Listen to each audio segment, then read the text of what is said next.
ये भारत विश्वगुरु था, ये कब था, ये स्वर्णिम समय कब था, और अब फिर हम कब इसे विश्वगुरु बनता देख सकते हैं? कौन बनाएगा? ये कोई नहीं जानता कि भारत विश्वगुरु कब था।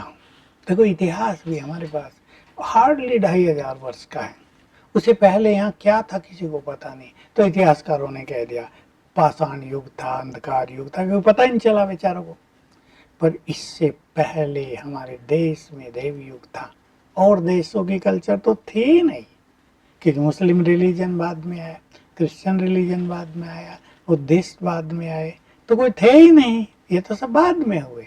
भारत देवी देवताओं की भूमि, यहाँ देव कल्चर थी।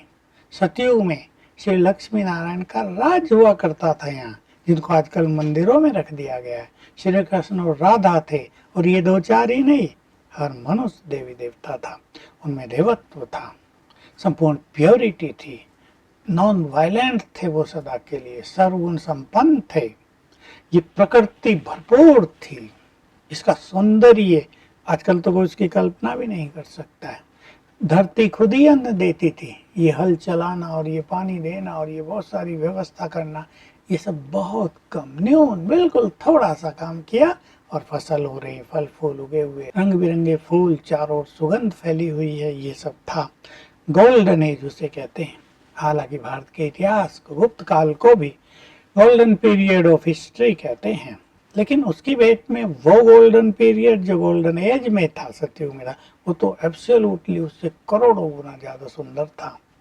अथाह धन संपदा, इतनी धन संपदा थी कि सोना हीरा ये सब ऐसे ही पड़े रहते जैसे जैसे आजकल ईंट पत्थर। अथाह था यहाँ सब कुछ।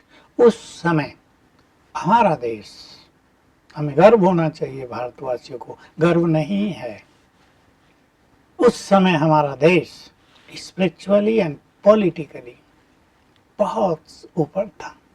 जो विश्व महाराजन थे श्री लक्ष्मी नारायण, दे वर लाइक ऑलमाइटी, उनकी तरफ कोई देख ही नहीं सकता था, सबसे शीश नवाते थे।